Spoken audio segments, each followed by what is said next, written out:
So Google has a concept called like Google Business Profile. And if you have a physical location, then that's one of the things that you can do. So you go to Google, you can just Google, create a business profile, and you can set that up. You can put your PIN, so you can drop your PIN in there so it knows your coordinates.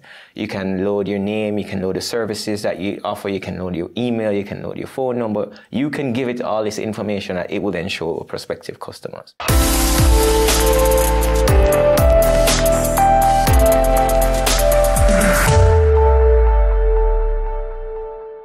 How do you get your business found on Google? It's the biggest search engine and usually the first place people will search for you or your products.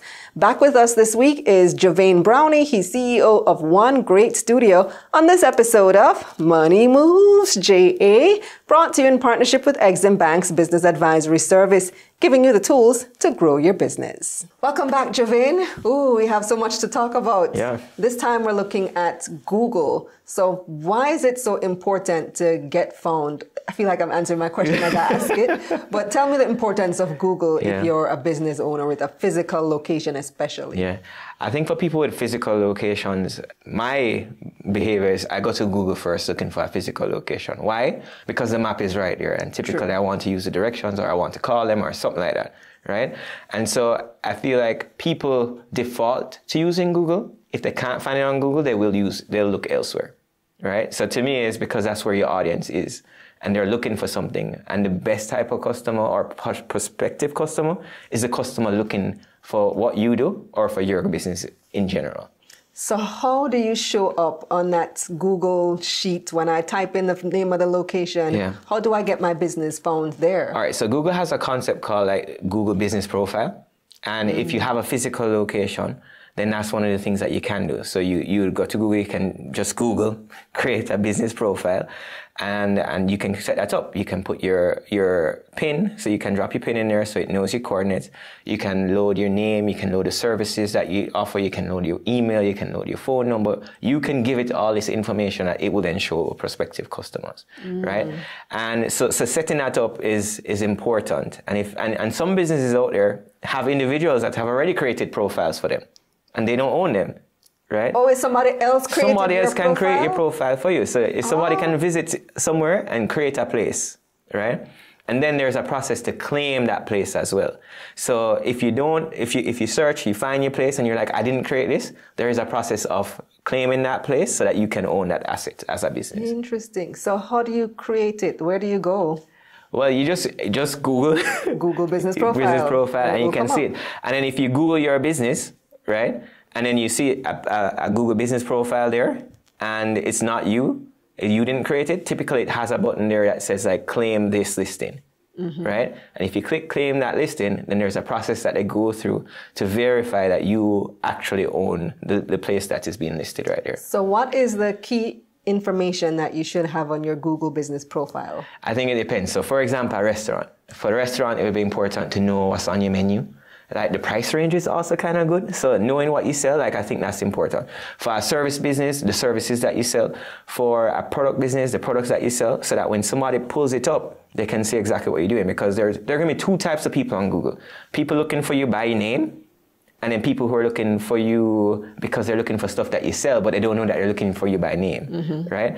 And so there are two types of people. So you have to consider both types of people. Right? So like me, I love fried chicken, right? And I love Jamaican box food. I would love to be able to just type in Google fried chicken near me, right? And to find the fried chicken shops near me, right? But we don't have a big database of businesses like that in Jamaica. You know, only certain type of businesses are on these places. But yet still, everybody can benefit from it. Not just big business. Like that's something that a small business or a cook shop can benefit from being on Google Business. And this is free? Yeah, it's free. Because at the end of the day, it's all there to help. Google exists to make people find stuff, right? And that's the original Google, at least, right? And when you're looking for a place, that's the best way to interact with a physical place is through the Google Business Profile, in my opinion. Is that how you also create a location for your business? Like, let's say if you are on Instagram and you're trying to add a location. The other day I was trying to add KRM Content Studio as the location, but it doesn't come up because it doesn't exist in the database. So how do you do that? Well, I'm not sure if Facebook and Google share that data, right? Because Instagram would be Meta. right? And I don't know if they share that data, but that's definitely, you can create a place on Facebook. You can also create a place on Google, and you probably should be doing it in all different places. Oh, you can create a place on Facebook as well. I think so. You have to look into it. But I'm definitely going to look into it. Yeah. Because I know if you have a new business and you want people to find you and you want to tag your location in your post, that would be an interesting way to go. Yeah, definitely. What other benefits do you have by listing on Google? Well, I think getting phone, and I think traffic is key. So when you have a business, for example, we were just talking about somebody who went viral and they have traffic coming in. It's the same thing. Like the reality is that getting seen, getting phoned is a big part of what you can do in digital, right? How you do that is important. So one way to get phoned is to use your business profile if you have a physical location. And next way to get phoned is to just also have good content on your site. Right? So branded content is one thing. So remember I said there's two ways that people are either looking for you by name or people are looking for you by the services that you're selling. So that's more general. And a lot of people sometimes don't pay attention to their branded content sometimes.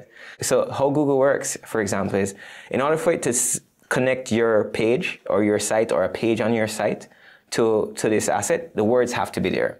So the words that somebody looking for have to match words that are on your site, or have to closely match or be related to, right? It's intelligent enough to be related to. So for example, we were just looking at one of your videos that's ranking on the first page of Google right now. I think it's how to invest in Jamaica. What did you search? I think I searched exactly those words, how to invest in Jamaica. Correct. And so because you have content that contains the word how to invest in Jamaica, now if somebody's searching how to invest in Jamaica, Google will match it up and say, this person is looking for this is good content for the person. So it's matching what the person is looking for to the content that's there. But the problem is that sometimes when you're writing that content, you're not necessarily thinking about search, right? And that's the real, if we take anything away from it is, if you're producing content and putting out content, whether it's video content, written content, you should be thinking about search because otherwise you're not really getting the best that you could from that investment of creating the content because then you're leaving it up to chance. Even on TikTok now. Even on TikTok, we were talking about that. Yeah, TikTok has now increased the number of characters you can put in your description because they found out that people are using TikTok for search. Yeah. Even more so than Google in some instances. They might go on TikTok how to invest in Jamaica. Correct. And you can say that. Months ago, we never used to pay attention to TikTok captions. Now they're super important for search. Because it's helpful. Even if nobody reads the caption, it's still important for the search. And you see it's a win-win for everybody. It's a win-win for the platforms because the platforms are more useful if people can find things that they're looking for. It's a win for the business because businesses can be found. And it's a win for customers because at the end of the day, I want to find what I'm looking for as quick as possible. So adding that content to your TikTok video comments, for example, is important because it increases the searchability, allows it to be found, right? And I think that's the big part, is just for us to recognize that, yes, how it sounds is one thing, how it reads is another thing, but also we need it to be found and just paying attention to it so that it can be found, I think is good. Super important. I'm heading to Google Business Profile right now. Thank you again, Djuvane. Yeah, man, no problem. Great info. Here's a recap of Juvane's key points. Google Business Profile is how you get your business listed on Google. If the location is already created but not owned by anyone, there is usually a button that you can click to claim that specific listing. A verification process is done after to see if you actually have a business at that specific location. Important information to have listed under your Google Business Profile is your price for your product or service and what you actually sell.